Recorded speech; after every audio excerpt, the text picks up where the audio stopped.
So, spiritual awakenings are bullshit. I'm saying this after having, go ahead, prepare yourself to cringe at this, but, after having had mine a few months ago. Or at least what, common consensus would have considered to be a spiritual awakening. I don't know. It was basically like I think it's just a very refined way of saying I had a complete and total mental breakdown and disconnect from the mainstream status quo of reality. But saying spiritual awakening sounds much nicer and positive, since basically both of them end up in the same result.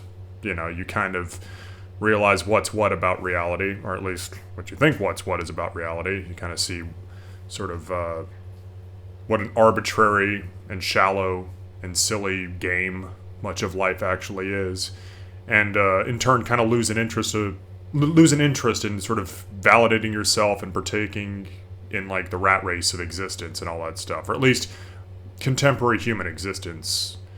And so yeah, I had my, I guess, spiritual awakening. Yeah, about like 6-7 months ago or something like that. To be fair, it did coincide with me literally having psychosis. So to be fair, just like with my constant insistence on me being possibly autistic, I've never gotten an official doctor's diagnosis for this, so take all this shit with a massive grain of salt. This is all just me self-diagnosing. So the autism thing, that's still very, I wouldn't say 50-50, but maybe 60-40. The psychosis, on the other hand, I'm about 90% sure I did experience it, even though I didn't get officially diagnosed. Because I, ticked off all the symptoms of what involves a psychotic episode, and I know what triggered it, too. It was the last time I smoked weed, coupled with the fact that I was already in a very terrible mental state at the time. So yeah, I basically, I had about 3 months of just totally losing touch with reality. For those of you who don't know, a psychotic episode is kind of like the ugly stepchild of a schizophrenic episode, in the sense that it's not quite as bad as a schizophrenic episode, and thankfully they're typically not permanent. For me it wasn't, but it was 3 fucking months. And they also don't involve hallucinations per se. They just involve extreme, out of touch, weird delusions rather than illusions. So you don't see shit. You just don't know what really is real anymore in a conceptual sense. Not that it's not like everything becomes completely arbitrary and nonsensical necessarily.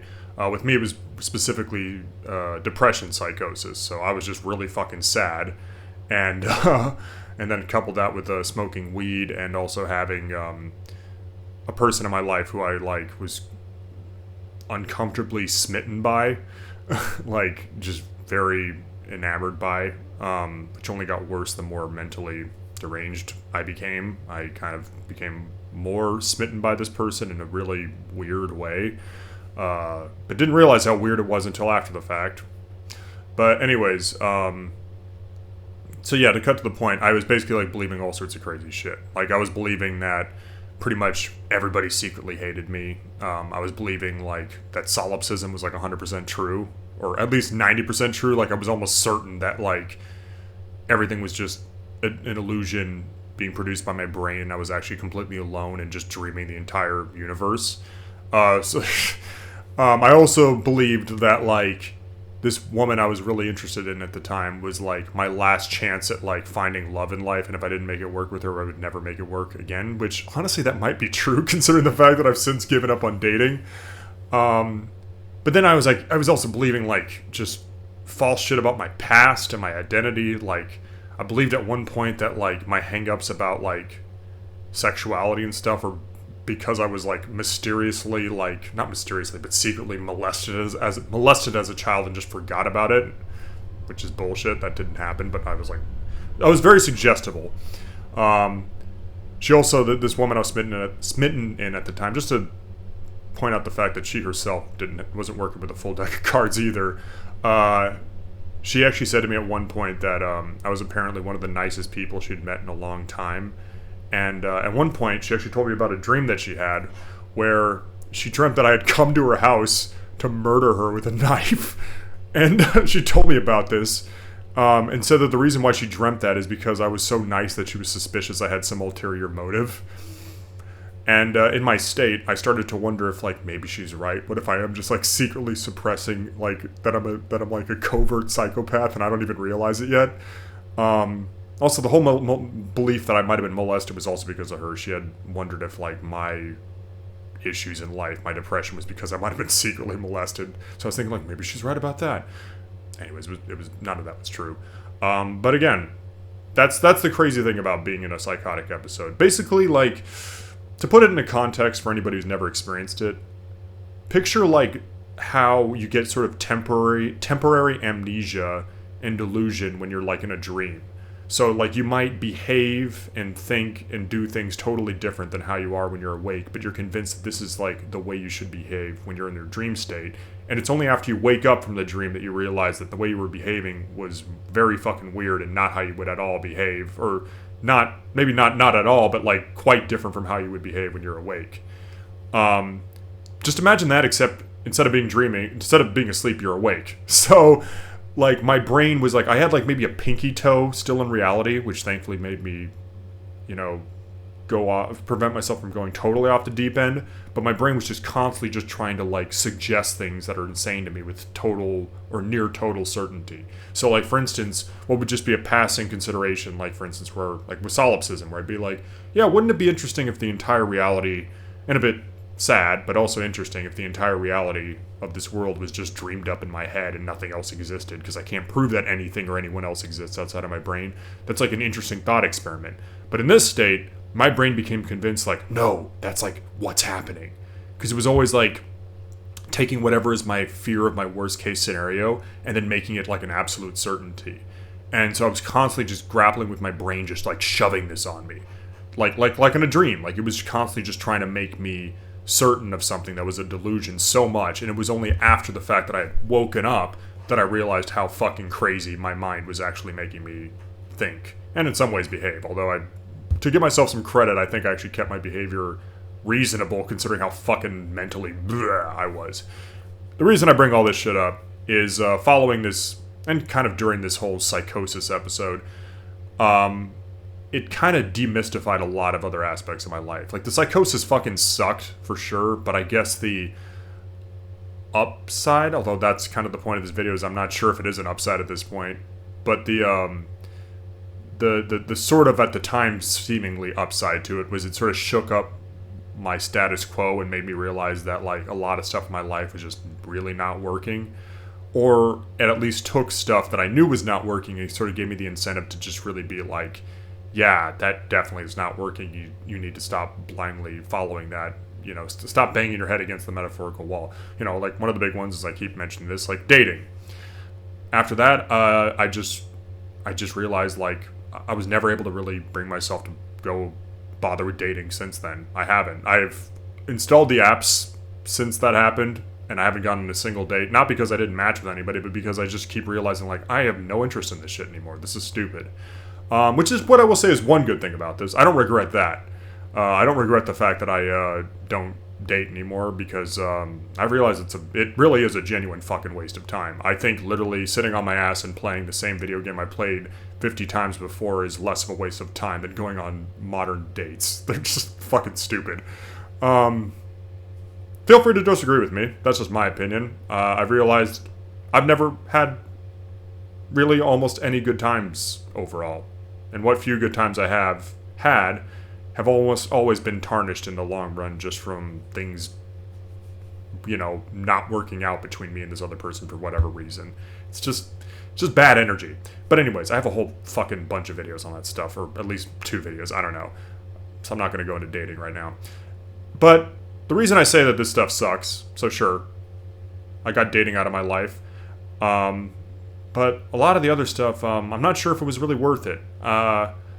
yeah, I mean, yeah, sure, I've always kind of known on some level that, like, modern day society is kind of arbitrary and silly, and social standards are in a lot of ways arbitrary and silly.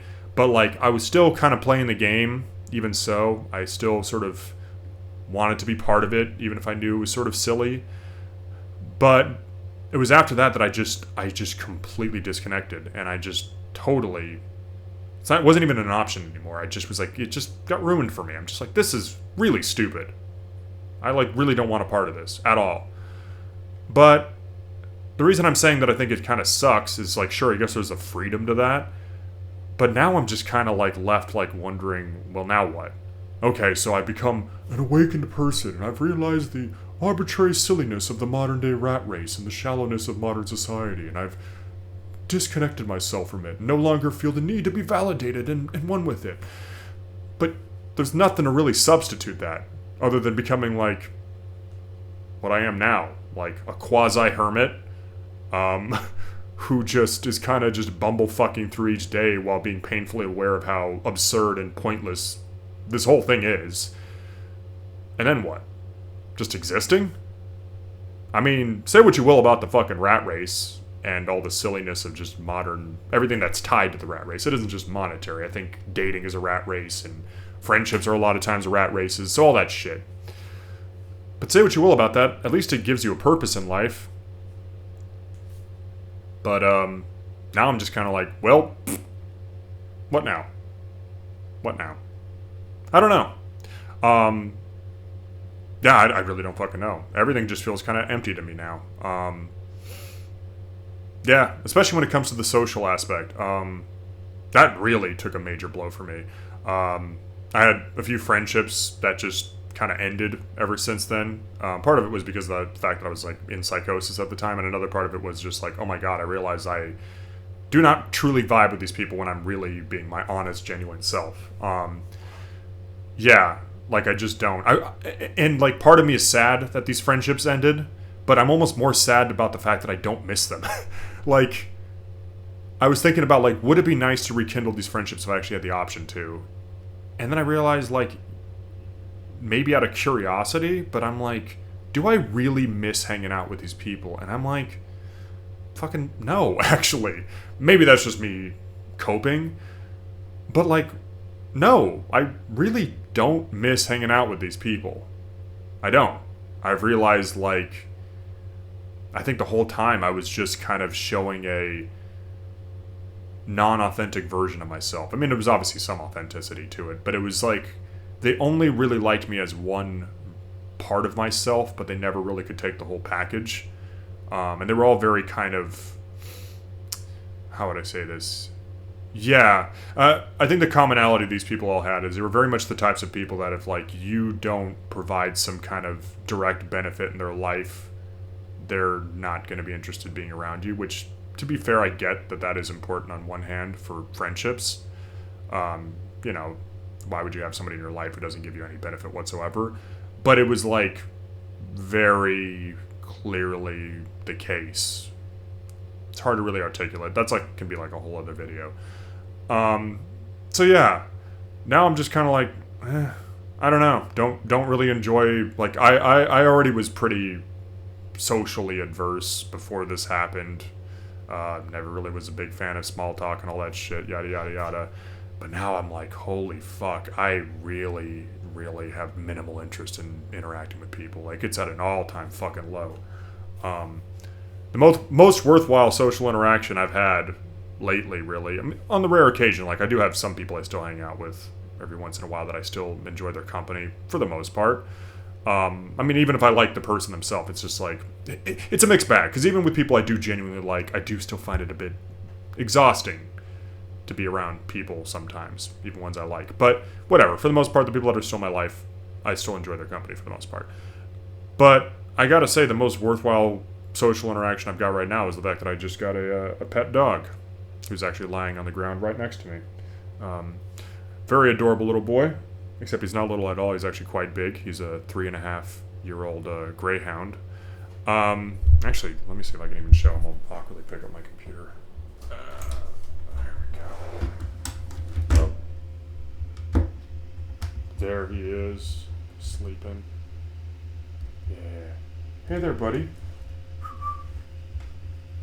I know this is awkward. Oh, there you can see my dinner on the side too. How you doing, champ? Huh? Yeah, I'm putting a dog in the video to get more likes on the YouTube. Yeah, he's very still right now. There we go. Yeah, do a little stretch. Anyways, there you go. So that can actually be a whole other video. I have an idea about that. About talking about what is the nature of our enamoration with dogs and other animals for that matter, other pets and whatnot. But that's not the point of this video. I feel like this video is very kind of all over the place. So let me get to the fucking point. After 15 minutes of rambling. Yeah, so this whole spiritual awakening shit, it's fucking stupid. And the analogy I like to go with is the one that a lot of people like to go with in this kind of realm, and that's like the whole waking up from the Matrix, man. You know, Matrix just being the rat race. And the moment I'm at right now kind of makes me realize why I've always had an issue with like the premise of the Matrix. And that is, I mean, beyond the fact that like on a practical level it wouldn't work. Like humans would not work as a battery source for robots, and like taking dead humans and then just feeding them to living humans is a highly unsustainable way of keeping them alive. But whatever, technicalities aside, whatever, that's just nerd shit. Fuck it, who cares? What bothers me more about the Matrix is the fact that they never really did an adequate job of justifying why waking up from the Matrix was actually fucking worth it. And that's why I've always kind of thought, like, you know what? Cypher, the kind of main human antagonist from the first movie, not, you know, Agent Smith, who's the main robotic antagonist. Cypher was kind of the most correct person in the whole movie. I mean, sure, he was an asshole. He fucking betrayed his crew members. He killed some of them, so that, I'm not justifying that. But his viewpoint was kind of more correct, in my view, than, like, the viewpoints of the protagonists. Like, he kind of, for anybody who hasn't seen the movie, which, how have you not seen The Matrix? Well, I'm sure you probably know at least what the basic premise of The Matrix is. You know, humans stuck in a computer-generated simulation that robots have instilled upon them while enslaving them for a power source, following a robot uprising. Anyway, so there's one character, Cypher, who kind of betrays the humans, and he does it to get a deal with the machines, with Agent Smith, to essentially be put back into the Matrix and, you know, be put into a blithely unaware state of the reality that is outside of the Matrix, so he can just keep existing and, you know, in this sort of not amazing existence, but preferable existence to the grim-ass dystopian wasteland of the real world. I mean, he's even quoted at one point of saying, like, I mean, I'm not going to quote it exactly, but he's like, you know, trying a steak in the Matrix, and he's like, you know what, it tastes real as hell to me, and that's all I care about. And you know what, he's kind of right. The real world's a shithole. The robots are actually in the right in the movie, because the humans, especially if you watch the Animatrix, the humans are the assholes. They're the ones who are trying to enslave fully sentient, like totally, like it's not controversial. They are genuinely self-aware machines. They are basically another life form. They were trying to enslave them and murder them and suppressing rebellions from the robots who just wanted independence. And the robots were frankly merciful. They fucking, sure, they enslaved the humans and they put them in like pods, but they, like, first of all, didn't just kill them all. And secondly, the simulation that they subjected them to was, you know, I mean, like I said, I have my gripes with our reality, which is what the Matrix is based off of, but it's better than, like, you know, it could be a lot fucking worse. Like, they could have put them in, like, super hell and just have humans just be suffering horribly. I mean, I've even heard that there's speculation that they initially tried to put them in, like, a paradise existence, but humans got discontented with that. But the fact that they would even consider putting them in a paradise existence, like, it's a major testament to the merciful nature of the machines, that they would take their bitter enemies and, like, put them in a simulated paradise with, even though they had no obligation to do so. Like, and again, the mixed bag reality of the Matrix is still vastly preferable to the literal fucking wasteland of the real world. And I don't know, I kind of feel like I'm kind of Cypher-pilled right now. As cringe as that might sound. I'm like, okay, so now what? I've realized that, like, the rat race is bullshit, and that, like, you know, we live in a society, man. You know, I've gone down the whole philosophy rabbit hole, and I kind of realized at the end of the day, man, deeper philosophy and all that shit's fucking bullshit. It's just a giant sort of circle jerk of fancy pontifications about the absurdity of existence, but at the end of the day, there ain't nothing to it, man. There really isn't. It's just fancy ways of just pointing out how things just really don't have any inherent meaning, and life's kind of bullshit and ridiculous. But I don't know. Now I'm just at this point like, yeah, okay, cool. Can I just come up with more fanciful ways of pontificating the absurdity of existence just to circle jerk myself to feel better about the fact that I'm like an outsider? Even though, I mean, truth be told, here's the thing. I really am in like the middle path of mediocrity on all sides. I'm really not an outsider. I'm an outsider in like thought only, but my actions, I mean, I'm still basically doing what the fuck any other normie in society is doing. You know, I just did one of the most normie things ever. I got myself a dog for company. Everybody gets fucking dogs. I didn't get even an interesting pet. I just got a dog. What do? I still have like I mean, it's not the most normal job. Like, it's actually a little bit above normal, but it's not that abnormal of a job. I'm not like going through society as like some cool like rebel like guy who's like a, I don't know, like some Robin Hood figure. Like, I've become like, you know, some guy who like steals from the rich and feeds the poor with money, and I live as like a renegade on the outlaws, like a renegade outlaw on the outskirts of society or something like that. I'm not doing that. I live in a normal fucking apartment. I have a relatively normal job, or at least, you know, totally legal job, that's for sure. And like, what do I really fucking do every day? I just kind of, well, now I, you know, walk the dog in the morning. I eat food like a normal person. I fucking do my job like a normal person. I pay my bills like a normal person. Even when I go out and socialize with people, occasionally I have like somewhat more interesting discussions, but by and large my discussions are pretty fucking normal with people. And a lot of it's just to fit in. But I mean, yeah, most of it's just to fit in. Most of it's just like, fuck it. But I just the only difference now is just my heart ain't really in it. And I'm just kind of wondering, like, if I'm just going to keep acting like a fucking normie, what's the point in this whole spiritual awakening bullshit? Maybe I should just go back to just being like, you know, deluded into thinking that like the rat race is the shit, and I need to just like totally persevere in that stuff and focus my life on that. You know, even give dating another chance, even though I think that that's the one thing that I'm like, no, I think I genuinely am okay not being a part of that. But hey, you know what? Even though it was stupid as shit, and I didn't really get any genuine joy out of it in the long run, at least like my obsession with it definitely gave me purpose. It made me excited. The hype, it was all fucking hype, but the hype was there. Again, it's kind of like the same hype as like going to a casino. You know, at the end of the day, you're probably going to be a fucking loser, or more of a loser than a winner, but it's just the hype that keeps you going. It's not the end result of just like, well, this was kind of a bullshit experience. No, it's the in-the-moment hype of like, oh, what if this happens? What if that happens? What if this happens? And even those like little wins you get along the way, they keep you like fucking thrilled. Again, even though in the long run, you're more of a loser than a winner.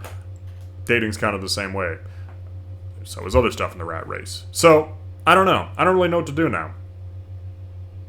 I think the only thing good that came out of this, besides me abandoning dating and me kind of abandoning, although again, I don't think that's really necessarily so good, abandoning these friendships that I realized were not totally authentic, because maybe it was okay if I just kept bullshitting myself that they were more authentic and I could have still had company. That might have been nice. Or at least their company, because like I said, I still know some people. But, oh my god, what was my point I was going to say? But yeah, like, maybe buying into this would have been just like, yeah, like I said, it would have given me something directionful in life. The only, like I said, oh yeah, that's it. The other only good thing that came out of this is like, okay, I guess I had a bit of a artistic reawakening, but even that's starting to burn out. I'm kind of losing my passion now. That's a whole other video. God, I've got like multiple video ideas that can come out of this. Yeah, like at least 3. But I'll just say that quickly. The whole abandoning dating thing, the dark side to that is I've in turn kind of just abandoned my sexuality. Like I've really started to lose interest in sex entirely. I had like a bit of that pang of like, oh, I've still got a sex drive and stuff, but I think maybe just through sheer willpower alone, I've kind of turned myself quasi asexual. I mean, not really. I am still a straight man, but I'm like, I mean, if I'm gonna be honest, like I have like not really fapped in the past few days. And I don't really give a shit. I don't know, I see attractive women walk by on the street, and I'm just kind of like, yeah, they look pretty, but I'm like... And on the one hand, it's definitely a fucking relief. It's nice not having that annoying woodpecker in your brain, just like... I call it the morning woodpecker. Haha, great pun. But it's nice not having that fucking annoying asshole in your brain constantly, because it's obnoxious. I find sexual craving and lust just irritating as shit. It's really fucking annoying, in my opinion, unless it's like requited and you both are DTF. But if it's just like, oh, I really want to fuck that person, it's like, dude, shut the fuck up after a while. Like, the brain is just such a knobhead about your knob. So that's good that that's gone. But the downside is, I've kind of abandoned my sexuality as a whole, and I've realized, like, there was like a video I saw today talking about, like, what does your sexuality have to say about you as a greater person? And there's like, it was kind of making this claim that what you're sexually into indicates what you want in life as a whole. And I kind of agree with that. The problem is, I don't really want sex. Really, I don't really want romantic companionship. It's sort of just been ruined for me. So, but that kind of makes sense, because I guess it's kind of tied to the fact that life as a whole has been a little bit ruined for me. Not completely. Like I said, there's some stuff I still like. You know, I like having a dog. That's actually been the best addition I've had in ages, getting this dog. I still enjoy my diversions. I still enjoy making art, even though it's a bit of a struggle lately. But even that's been tough now. I've noticed I'm better at producing art when I have more of a sex drive, because it's the creative energy thing. And now that my sex drive is kind of kaput, making art is... it's definitely a lot more of just a job now, which sure it is, but it'd be nice to have a bit more passion in it. You know, I don't want it to be all kind of just a task. So I don't know. I feel like I'm kind of running out of steam on this thing, and it's the video's been long enough anyways. But I don't know. It's just that's just kind of the point now. I don't really know what the fuck to do. I'm sort of in this limbo now, and it all just seems fucking silly to me now. Just the fact that anybody takes anything seriously is just silly to me. Which I acknowledge is in danger of me falling into that category of like, oh, any authenticity is cringe. Like, no, I don't think that. I think just the opposite of that is cringe. All like, you know, like, yeah, being authentic's great. I just think, I don't know. I think you can be authentic without taking yourself too seriously, if that makes sense. It's the people that just take themselves too fucking seriously and can't laugh at their own absurdity. That I think is cringe, but I think you should still be authentic and passionate about stuff. I don't think that that's almost ever cringe unless you happen to be passionate and authentic for something that is genuinely a really cringeworthy thing. What point am I making right now? I don't even know. I don't know. My point is now I just don't know. I just don't know. See, that's what I'm saying. Like, yeah, even if it was something cringeworthy, at least cringeworthy people are passionate about something, and I'm just like, I don't fucking know, dude. This is stupid. What the fuck am I doing? This is cringe. This is cringe. Just feeling like you're above it all. Being like, yep, too good for the fucking rat race, but what's the alternative? I don't know. I'm too good for anything. I'm just kind of a fucking enlightened zombie. Enlightened. Yeah, I'm so enlightened. You know, that's always funny, the catch-22 about stuff like becoming a humble person or a generous person or becoming like an enlightened person, like those two kind of notions.